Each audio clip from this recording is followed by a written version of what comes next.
Welcome to day 4 of the TLYC sock challenge on Magic Loop. Today we are going to knit our gussets, so we're going to pick up our heel stitches, but instead of turning our work again, we're going to start back to working in the round. So we'll use the slip stitches that we did as part of the heel flap to pick up stitches along the side. And then we will turn and pick up our instep stitches, and we'll start working those again. We'll then work down the other side of the heel flap using the slip stitches on the other side, and then come all the way back to the start of our round, and we will be ready to get working in the round. And once we've done that, we'll be able to shape our gussets. So the first thing we're going to do now is get ready to work in the regularly as we were doing previously. So if you're going to change colours, if you've done a contrast heel, this is the point, either before or after you knit across the heel stitches. It's kind of a personal choice. So I'm going to knit the first 5 stitches across. If you have a larger size, you'll have more stitches in your heel.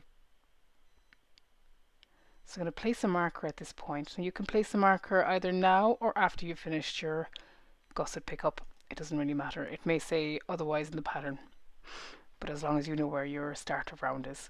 Because it used to be here, kind of below your tail yarn where you cast on, but now it's at the bottom of the sole rather than at the side.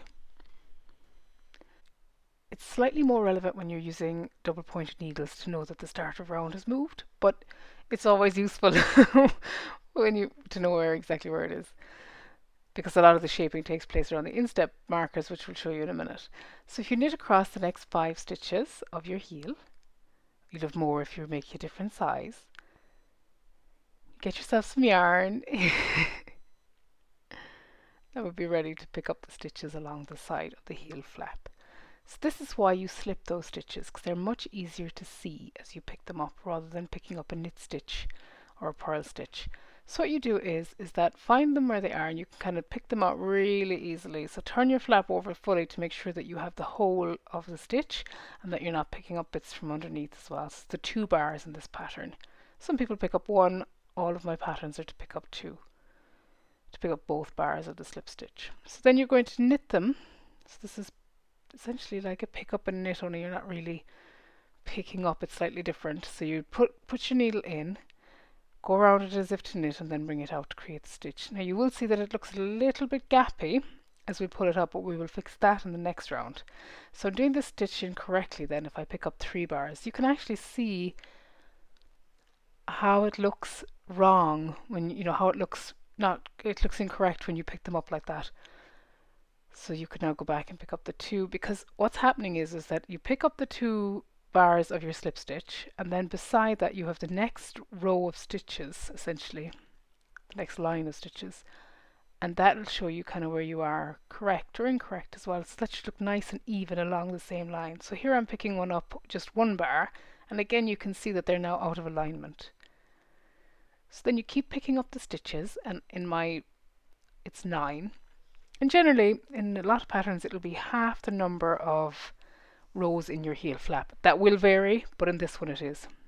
So I've done 18 rows of heel flap, and I have 9 slip stitches on each side. So I've now picked up my 9 stitches. The next thing we're going to do, and in the pattern it says to pick up 2 additional stitches up into the leg of the sock, and I'll show you how to do that. The reason you do it is because if I went straight from where I am now across to the instep stitches, you would get a bit of a gappy hole. So you're trying to avoid that. So what you do now is you pick up along the same line as of stitches that you've already picked up along. You're just not picking up slip stitches because you don't have them. So you can see where I'm picking those up. I'm going in along the line of stitches that I've already picked up, and I'm going to knit that. And then I'm going to knit the next one above it. So you can see that they're in a line still. So yep, if you go in there and knit those, you'll know very quickly as well if you're wrong, because it'll pull a lot and you'll still have a hole. It'll be distorting all the stitches around it. So that is how you do your best to avoid the holes. Then you'll be knitting those kind of tightly as you go along. So that's it. You can see it goes slightly above the instep stitches up the leg, and that is the whole idea of it. So that's your 9 and your 2 extra.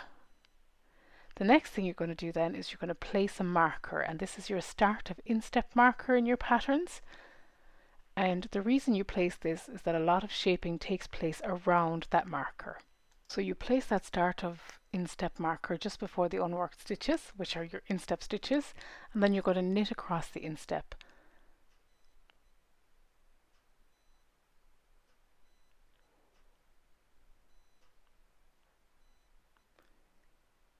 So you knit over across your instep, and obviously because we're working in magic loop, I would come through about halfway here.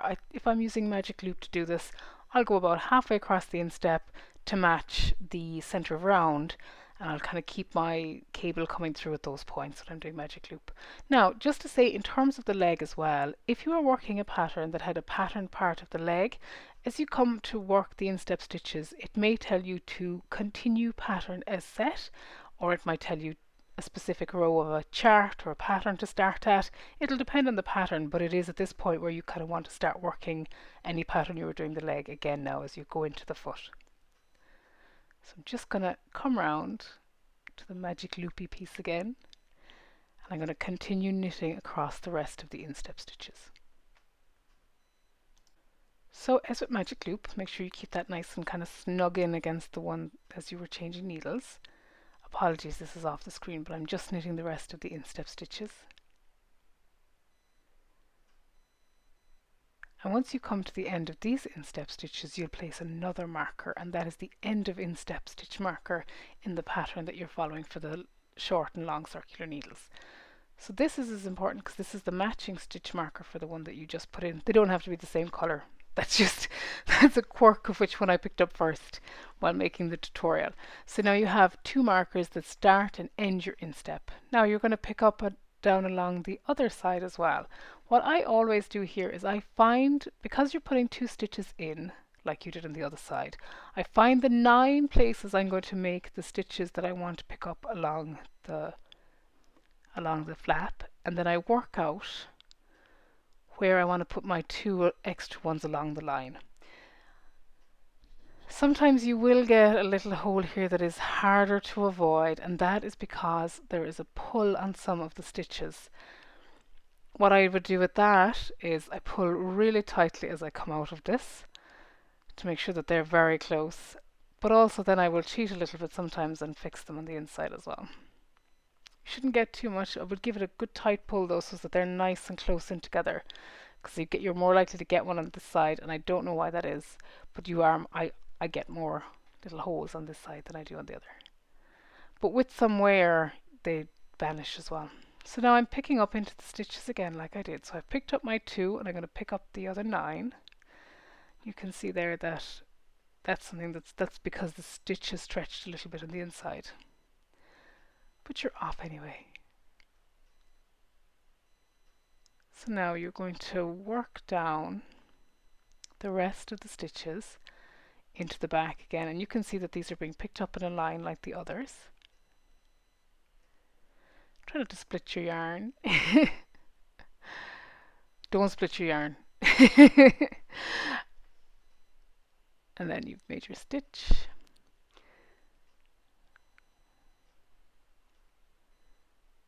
And then once you've picked up your 9 stitches, 11 in total, so all of your slip stitches along the heel,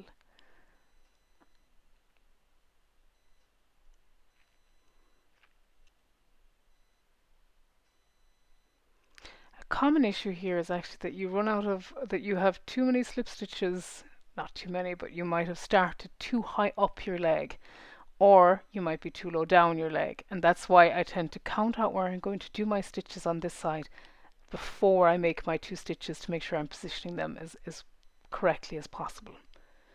I then knit across the rest of my instep, across the rest of my foot back to the start of round. So once you come to the start of round, we can have a bit of a look at what we've done. So you have now picked up and started working back in the round, and that is the most sockish part of any sock. So if you're here, you are pretty much done now. So what you can see is it has taken your stitches across your heel, picked up along the side, reincorporated your instep stitches across, and then you have down the other side of the flap and onto your heel. And now you are ready to shape the gusset, and you're going to do that along the instep markers. So now that you've admired your gusset, we're going to get ready to start working in the round again. So I'm going to pull my cable through about halfway through the instep. It doesn't make a huge difference where you do this, just wherever you're comfortable, because you're going to be working in stocking stitch all the way along. So you're going to get ready to work. And now the first round is a knit round. So your gusset decreasing is worked in multiple, in a knit round and a decrease round. There's one slight difference in the first knit round, and we'll cover that this time round, but it's a knit round followed by a decrease round. So we'll start with the knit round. So the most important thing about this knit round is that you are going to do something slightly different on this round with the stitches that you picked up last time, and this is important as it adds a bit of strength to your sock. So you knit your 5 stitches, and then what you're going to do when you come to these stitches is you are going to knit into the back of the stitch that you've picked up last time. And the reason you do this is to make sure that it doesn't have a little gap in it, because it crosses the stitch and it makes it a little bit stronger. So you do that to all of your stitches, all 11 that I've picked up, or how many ever you've picked up, and you can see there how that is got little cross stitches rather than being kind of gappy. Otherwise it would look like you had picked up a yarn over. So you do that into all of the stitches all the way up to the start of round, or apologies, start of instep stitch marker. And once you are there, you will see that you have them all picked up, and they're a little bit tighter because they've all been knit through the back loop. Now, on the next round, which is the decrease round, and all the knit rounds from here, you don't do that again. You only do that in this round. Then you continue across your instep stitches. And again, you can see how you've closed up your little hole there. And that is, you have successfully picked up all of your stitches and made them tighter, which is great. So now we're going to work across here. And yes, as I was saying, if you are working, you're continuing in pattern, you'll be doing it along here. And then obviously you come and you want to switch over your needles. So pulling one out, and do pull it out, or do push all your stitches onto the needles before pulling out your other one ready to work. I just find it a bit easier. Then you'll continue on to the end of the instep stitches.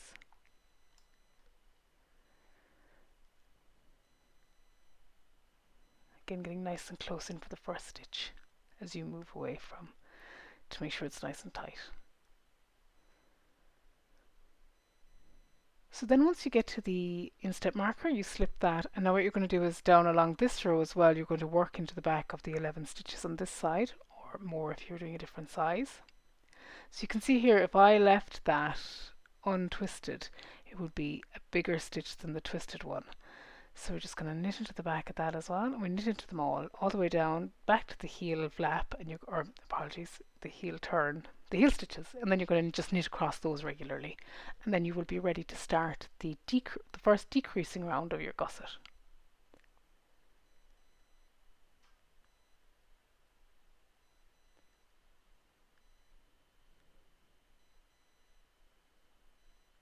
So you're now back to your stitches here, and you're going to just knit across those.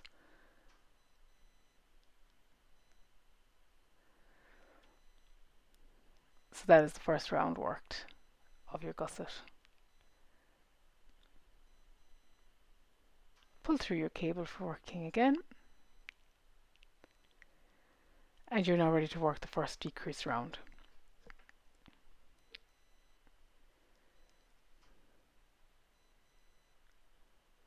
Don't forget your marker, of course.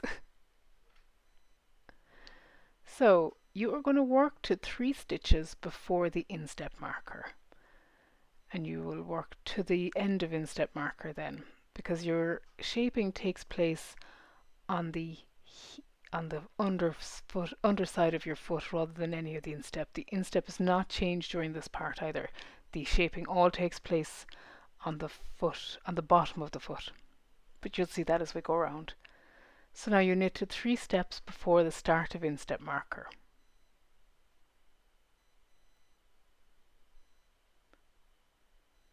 And as we come here to these stitches, you'll just see that we knit these regularly. We don't knit into the back of those picked up stitches anymore. That was just in the first round.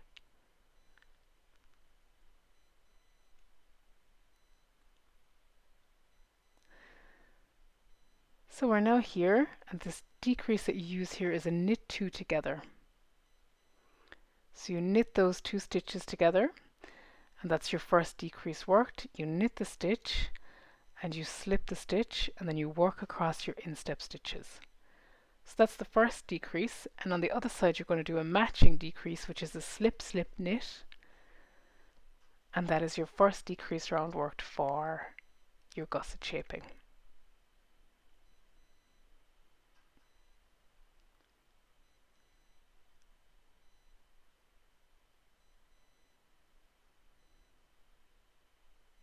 All while keeping your magic loop in in order. So you just need to, now it is after the end of instep marker, it's not before it. So just to be sure that you work all of the instep stitches before doing the shaping. So now you're going to slip the marker, you're going to knit 1, and then you're going to do a slip, slip, knit.